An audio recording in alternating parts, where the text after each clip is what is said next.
A graça e a paz do Senhor Jesus, ouvintes do canal Herdeiro de Deus, queridos e amados irmãos, uma boa noite a todos. E estamos trazendo aqui esse vídeo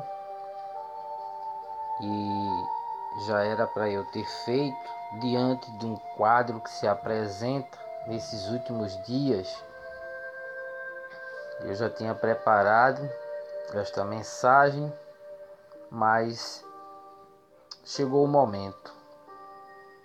Eu quero falar aqui sobre como identificar uma seita.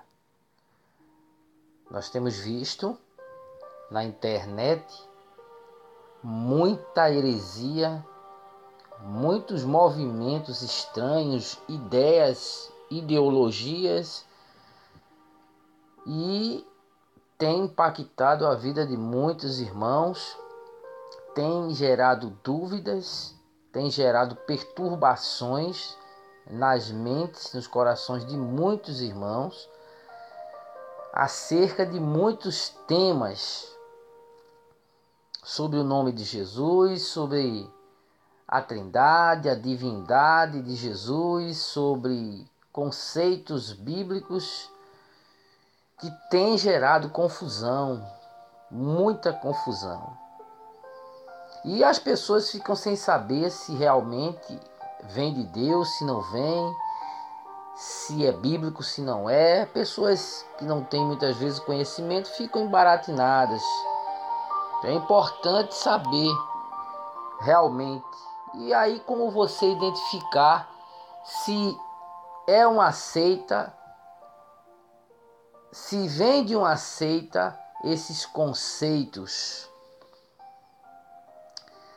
Primeiramente, eu quero ler aqui 2 versículos, e eu acho esses versículos extremamente importantes nesse contexto que nós estamos vivendo. Existe uma coisa, meus amados, existe um dom dado pelo Espírito Santo, manifestado por Ele, que tem se tornado um dos mais importantes nos últimos dias. E esse dom que está lá em 1 Coríntios 12, esse dom é o dom de discernimento de espíritos. Se você precisa discernir espíritos, saber se quem está operando é o Espírito de Deus, ou se é o espírito do homem, ou se é o espírito do diabo. Se é um demônio, por exemplo, é preciso ter o dom de discernimento de espíritos, como aconteceu com Paulo, quando aquela jovem seguia Paulo por alguns dias, afirmando: estes homens que nos anunciam o caminho da verdade são servos do Deus Altíssimo. Então, como discernir se ela estava falando a verdade? Paulo era servo do Deus Altíssimo e ele estava ensinando o caminho da verdade, anunciando o caminho da verdade. Como discernir? Paulo só conseguiu através do dom de discernimento de espírito, que foi manifesto no momento em que o Espírito Santo deu esse discernimento. Esse discernimento vem pelo Espírito Santo. Quando nós ficamos naquela dúvida, certamente Paulo se perturbou, como diz a palavra em Atos. Perturbando-se Paulo, ele repreendeu, discerniu que era um demônio e repreendeu o demônio que saísse daquela jovem.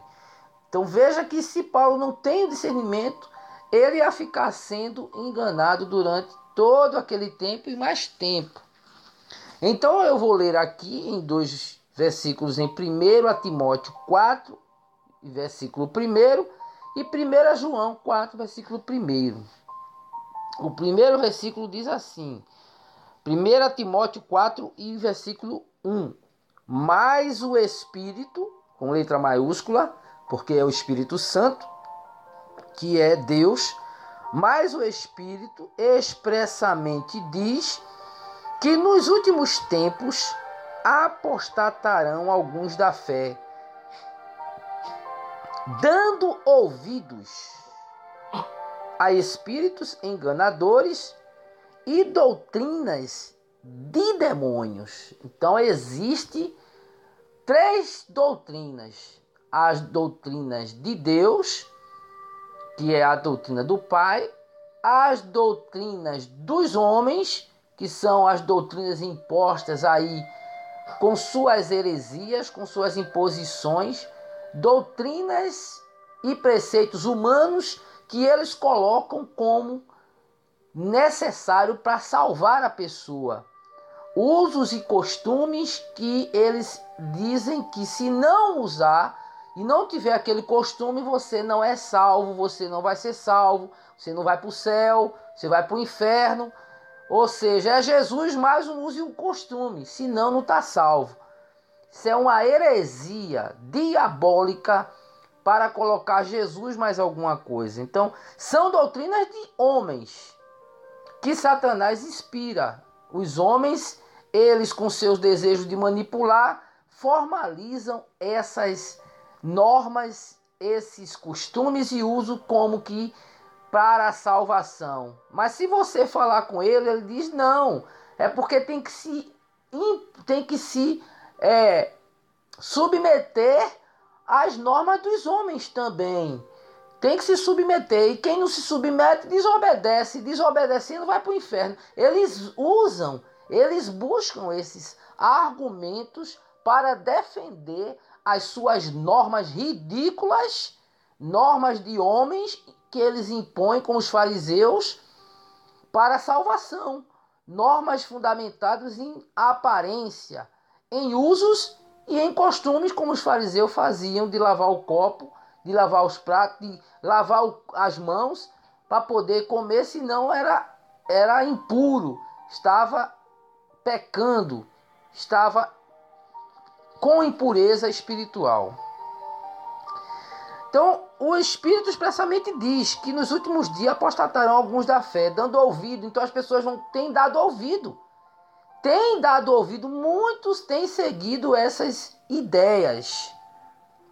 Em 1 João, capítulo 4 também, e eu falei que existem doutrinas de homens, mas tem as doutrinas de demônios também, frisando que existe a doutrina de Deus, as dos homens e a doutrina de demônio. Então é preciso ter discernimento de espírito. Em 1 João 4:1 também diz o seguinte: amados, não creiais a todo espírito, mas provai se os espíritos, espírito aqui com letra minúscula, claro, se os espíritos são de Deus. Ou seja, o espírito que está atuando naquela mensagem, naquela pregação, naquela ideologia, naquela filosofia, naquela ideia, se os espíritos são de Deus. Porque já muitos, veja que não são poucos, são muitos falsos profetas se têm levantado no mundo. Então, meus amados, as seitas, ela tem algumas características e nós temos que fazer o que o apóstolo aqui, João, diz. Temos que provai se os espíritos são de Deus. Nós não somos obrigados a crer em tudo que dizem. Temos que conferir na palavra. Se não está de acordo com a palavra de Deus, então nós não temos que absorver isso, nós não temos que seguir esse ensinamento. Temos que provar se esse espírito vem de Deus.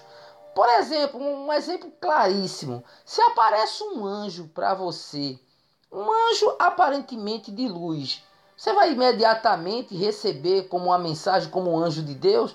Você tem que provar, porque pode ser Satanás transfigurado em anjo de luz, como diz em 1 Coríntios, que Satanás se transfigura em anjo de luz.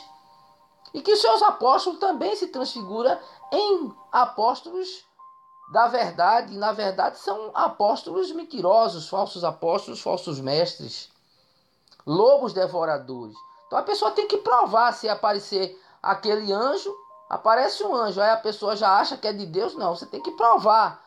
E se o anjo é de Deus, ele vai dizer imediatamente que foi enviado pelo Senhor Jesus.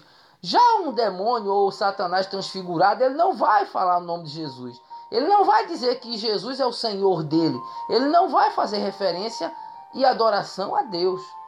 E se nós provarmos que se esse anjo, se esse espírito é de Deus, imediatamente ele vai bater em retirada se nós usarmos as armas poderosas, o nome de Jesus, o sangue de Jesus, o poder do Espírito Santo, se nós imediatamente buscarmos provar. Porque muitas pessoas têm recebido aí mensagens, como aconteceu em fundação de seitas, que essas seitas elas se deram início com revelações de um anjo que apareceu e disse e falou determinadas doutrinas, e as pessoas, o profeta que recebeu, o falso profeta que recebeu, evidentemente, ele passou a adotar isso e colocar como uma verdade de Deus. E aí as pessoas começaram a segui-lo e foi fundada religiões e seitas. Muitas religiões e seitas começaram assim. Ela tem um líder, que é visto como um profeta, e ele faz essas normas, geralmente coloca um livro extra-bíblico, um livro além da Bíblia, dizendo que esse livro ou tem mais autoridade que a Bíblia, ou tem autoridade igual à Bíblia, para que as pessoas sigam os ensinamentos desse livro, e isso identifica uma seita. Então, queridos, nós vamos ver aqui cinco características de uma seita. E depois nós vamos ver 8 normas estabelecidas pelas seitas. Então vamos lá, você pode anotar aí, preste bem atenção. A primeira característica de uma seita, ela tem outra fonte de autoridade além da Bíblia. Então, eles geralmente, quando as seitas são fundadas, eles colocam alguma fonte além da Bíblia. Colocam alguma fonte além da Bíblia, algum outro livro. Ou deturpam esse livro, ou deturpam a Bíblia, colocando esse livro que eles fizeram uma nova edição como o verdadeiro livro, a verdadeira Bíblia. Então, esse é o primeiro fator, a primeira característica de uma seita. As seitas têm outra fonte de autoridade além da Bíblia. Então, alguns forjam seus próprios livros, outras aceitam revelações diretas da parte de Deus, outras aceitam a palavra de seus líderes como tendo autoridade divina, outras falam ainda de novas revelações dadas por anjos ou pelo próprio Jesus, segundo eles. E mesmo que ainda citem a Bíblia, ela tem autoridade inferior a estas revelações. Então nós vemos isso muito, e eu não vou citar aqui nomes de igrejas, de denominações e de seitas. Eu estou aqui apenas mostrando cada uma dessas características, e você vai aí juntando o quebra-cabeça e vai pensando aí nas que você já percebe que são seitas. Segunda, elas acabam por diminuir a pessoa de Cristo. Nós estamos vivendo isso nesse momento. Nós estamos vivendo isso aqui na internet. Nós temos visto o Senhor Jesus ser colocado como abaixo do Pai. Nós temos visto o Senhor Jesus sendo colocado como não sendo Deus, ou seja, acabam diminuindo a pessoa de Cristo, dizendo que Jesus não é divino, que Jesus não é Deus. Claro que Jesus não é o Pai, ele é o Filho, mas o Pai é Deus divino e o Filho é Deus divino. E o que é que caracteriza um Deus verdadeiro? São 4 atributos. Os primeiros 4 atributos, que é eternidade. Então, o Pai é eterno, o Filho é eterno, o Espírito Santo é eterno. O Pai é onisciente, o Filho é onisciente e o Espírito Santo é onisciente. O Pai é onipresente, o Filho é onipresente, o Espírito Santo é onipresente. E o Pai é onipotente, o Filho é onipotente e o Espírito Santo é onipotente. Não são três deuses, como eles querem muitas vezes nos confundir e nos confrontar. É um só Deus.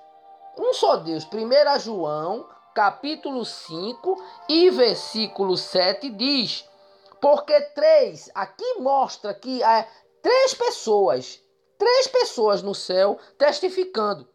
Porque três são que testificam no céu. Primeiro, o Pai é uma pessoa. Segundo, a palavra, que é o Filho, o Verbo de Deus, o Logos, Jesus Cristo, homem. Terceiro, o Espírito Santo, que é a terceira pessoa. E estes três são um. Um quê? Um só Deus. Não é esses três são três deuses. Não, estes três são um. Um só Deus. Então o Pai é Deus, divino. Tem a mesma divindade que o Filho, que o Espírito Santo. Os três são um. Um só Deus. Então, as seitas, elas buscam desfazer da Trindade, da existência de três pessoas na pessoa de um só Deus, como diz aqui em 1 João 5,7.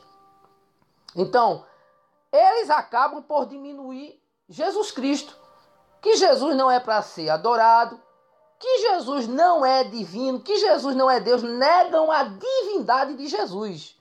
É a segunda característica de uma seita, negar a divindade de Jesus. Embora muitas seitas falem bem de Jesus Cristo, não o consideram como sendo o verdadeiro Deus e verdadeiro homem. Então Jesus é 100% Deus, 100% homem. Nem como sendo o único salvador da humanidade. Reduzem-no a um homem bom, a um homem divinizado, a um espírito aperfeiçoado, através de muitas encarnações, ou a mais uma manifestação diferente de Deus, igual a outros líderes religiosos, como Buda, como Allan Kardec e tantos outros, como Maomé e tantos outros. E frequentemente as seitas colocam outras pessoas no lugar de Cristo, a quem adora e a quem confiam e reverenciam. Colocam aquele como o profeta verdadeiro. Então as seitas, meus queridos irmãos, elas diminuem a pessoa de Jesus. Então quando você vê alguém na internet ou fora da internet diminuindo a pessoa de Jesus, dizendo que ele não é Deus, que ele não merece adoração, que ele não é divino, que ele não tem o mesmo poder que o Pai, que ele não é para ser adorado como o Pai deve ser adorado. E nós vemos na palavra que Jesus foi adorado pelos demônios, Jesus foi adorado pelas pessoas, ele não rejeitou a adoração. Lá no livro de Hebreus 1, mostra que Jesus, ele é para ser adorado pelos anjos. Por quê? Porque Jesus é Deus. Tomé chamou Jesus de Senhor meu e Deus meu, quando ele se deparou com Jesus após a ressurreição. Então as seitas fazem isso, elas diminuem Jesus. Nós temos visto isso nesses últimos dias, em todo o mundo, na internet, sendo ensinado e divulgado. Terceira característica de uma seita. As seitas ensinam a salvação pelas obras. Isso aqui não vou nem comentar muito, que é claríssimo. Efésios 2,8 diz: pela graça sois salvos, através da fé. Isso não vem de vós, é dom de Deus. Não vem de obras, para ninguém se gloriar. Então essa é uma característica universal de todas as seitas. Por acreditarem que o homem é intrinsecamente bom. Que eles pregam que ele pode acumular méritos e vir a merecer o perdão de Deus através de suas boas obras praticadas nesse mundo. Embora as seitas sejam muito diferentes em suas aparências externas, são iguais nesse ponto. Algumas falam em fé, mas sempre entendem a fé como sendo um ato humano meritório. E nisto diferem radicalmente no ensino bíblico da salvação pela graça mediante a fé, como diz Efésios 2:8. Então ninguém é salvo porque obedece norminhas de denominações. Ninguém é salvo porque obedece normas e doutrinas de homens. Ninguém é salvo porque não usa isso, porque não usa aquilo, não. Pela graça sois salvos através da fé. Qualquer esforço que nós fizermos para achar que seremos salvos por esse esforço de obras, de caridade, coisas dessa natureza, anulam a salvação pela graça. A graça de Deus, a salvação sem merecimento. Então o fulano cumpre mais normas, ele está salvo. E o que cumpre menos normas não está salvo. Isso é heresia. Isso é coisa de seita.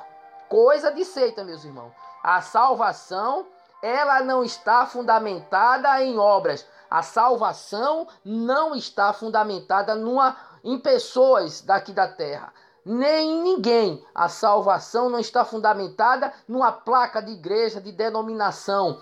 A salvação, ela está única e exclusivamente fundamentada na pessoa de Jesus Cristo, do Senhor Jesus, de Yeshua HaMashiach, falando no hebraico.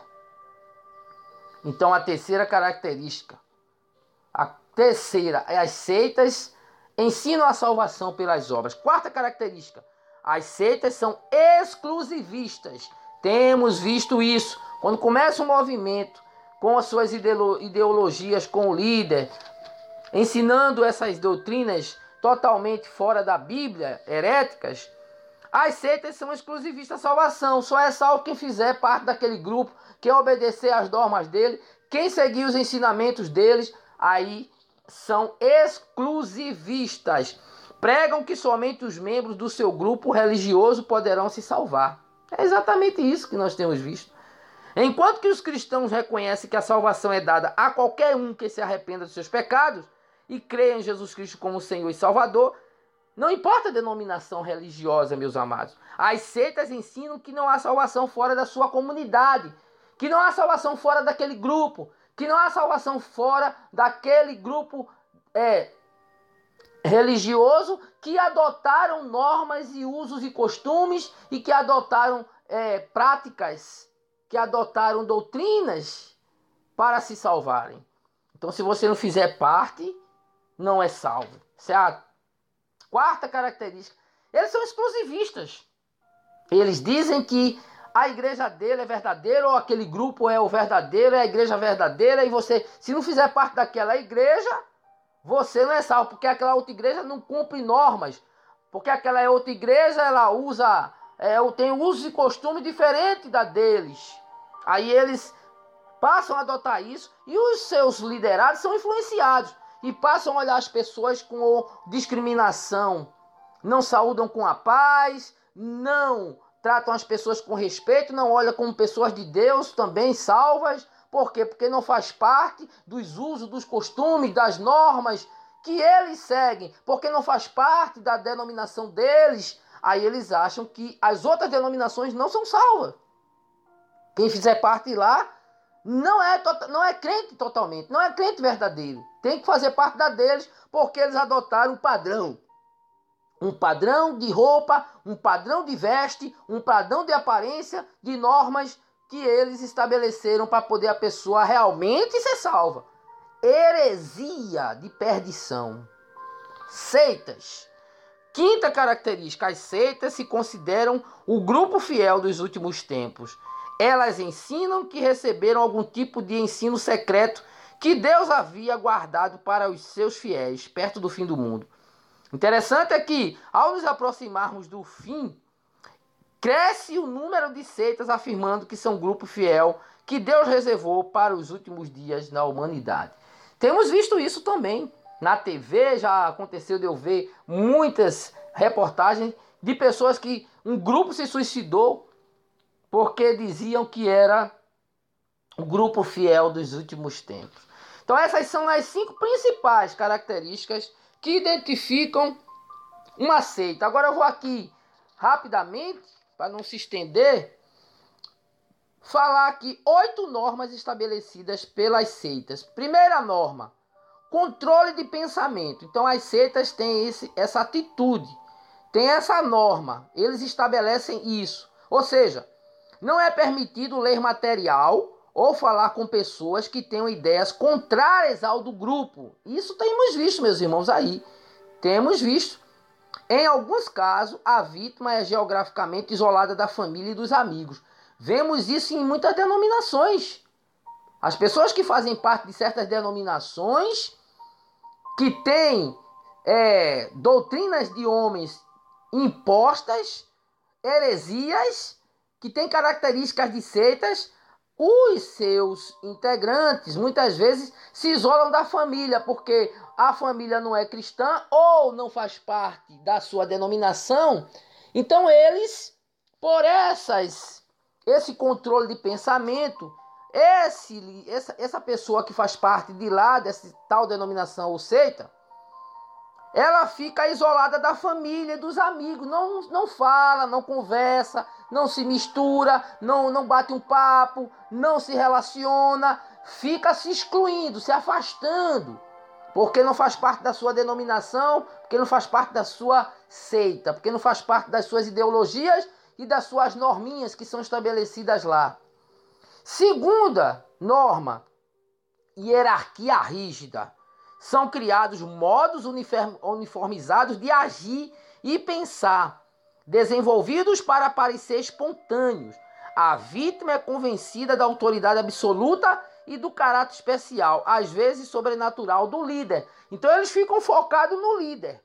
Aquele líder, para eles, o que eles disserem é Deus dizendo, é Deus na terra. O que aquele líder disser, ninguém pode se contrapor, ninguém pode se opor àquele líder, porque é uma hierarquia rígida.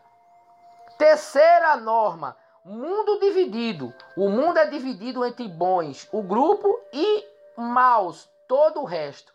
Não existe meio termo, é preciso se policiar e ser policiado para agir de acordo com o padrão de comportamento ideal.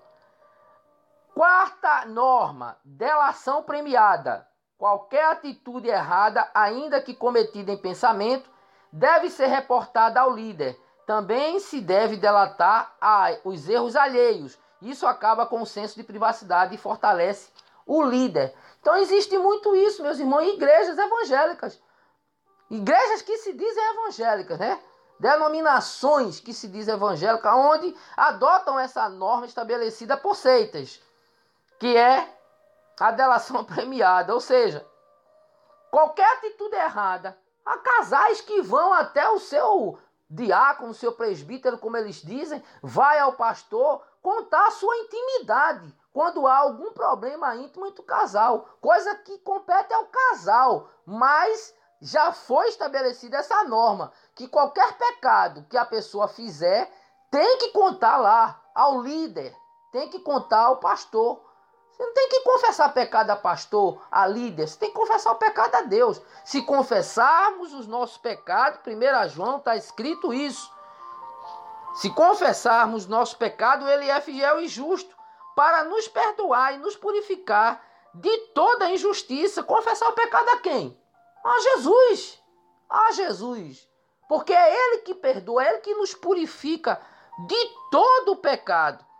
De todo o pecado. Então, meus amados, se confessarmos nosso pecado, está aqui, 1 João 1:9. Se confessarmos nossos pecados, ele é fiel e justo para nos perdoar os pecados, nos purificar de toda injustiça. Então, nós vimos isso, essa delação premiada aí, que as pessoas ficam repassando para o líder seus pecados mais íntimos, até que compete a um casal. Compete a um casal. Alguma coisa que existe entre os dois. Os dois é que tem que sentar e conversar. E não ir falar da sua intimidade conjugal com um líder, com um pastor, um presbítero, um diácono. Ou com um líder aí de uma seita qualquer. Primeiro, segundo, terceiro, quarto, quinto. Quinta norma. Verdade e verdadeiro. O grupo explica o mundo com regras próprias, vista como cientificamente verdadeira e inquestionáveis. A vítima acredita que sua doutrina é a única que oferece respostas válidas. Então eles ficam arraigados na doutrina dele. Eles não aceitam nenhuma outra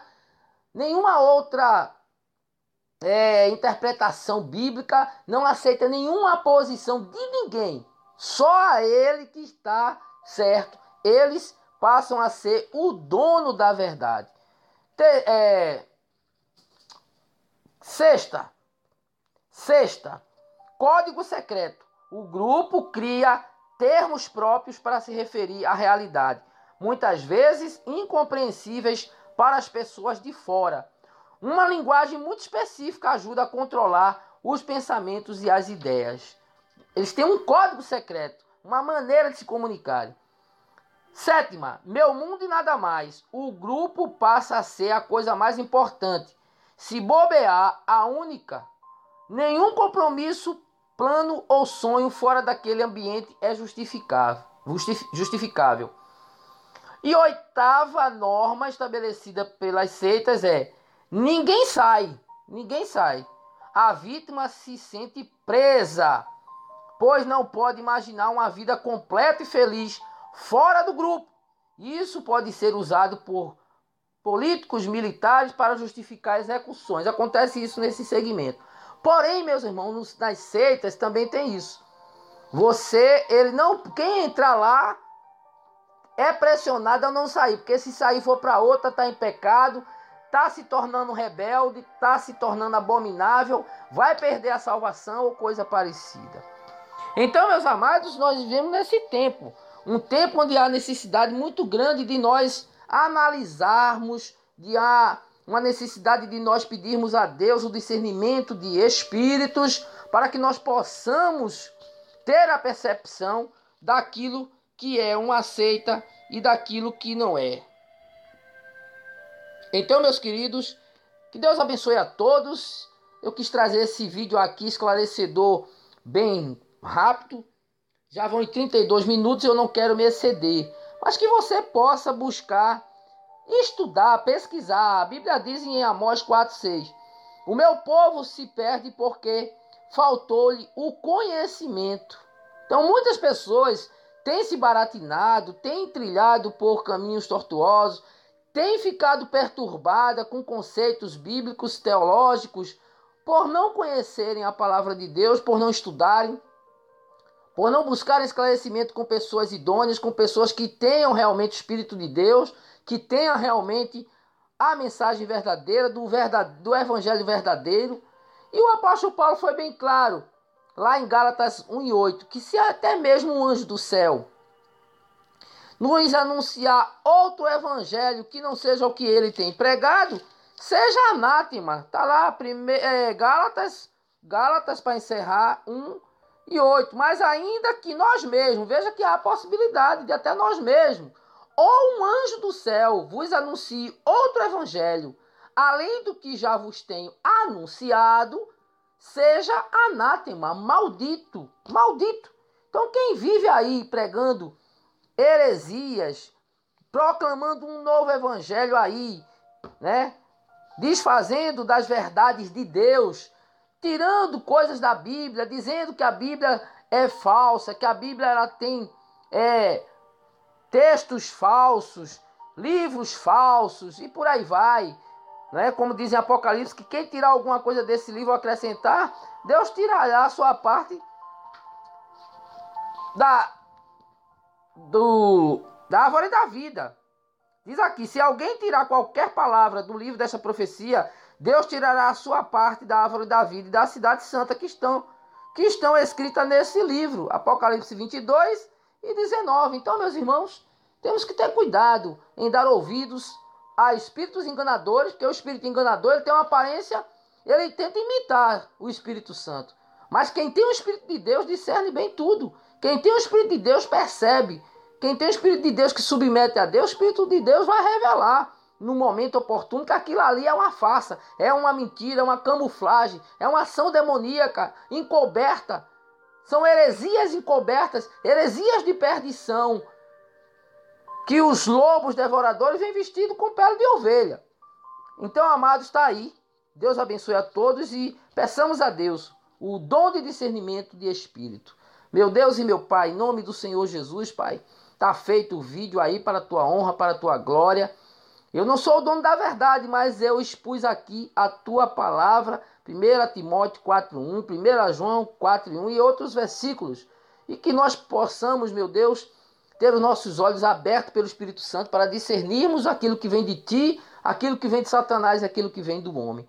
Dá sabedoria ao teu povo, conhecimento. Abre os olhos do teu povo para que vejam as verdades tuas e as mentiras de Satanás. E liberta o teu povo, aqueles que estão sendo enganados por seitas, por heresias, por doutrinas e ensinamentos heréticos diabólicos, ensinamentos de homens, doutrinas de homens que não levam à salvação. Em nome do Senhor Jesus, Pai, abençoa o teu povo com esse vídeo, em nome de Jesus. Amém e graças a Deus.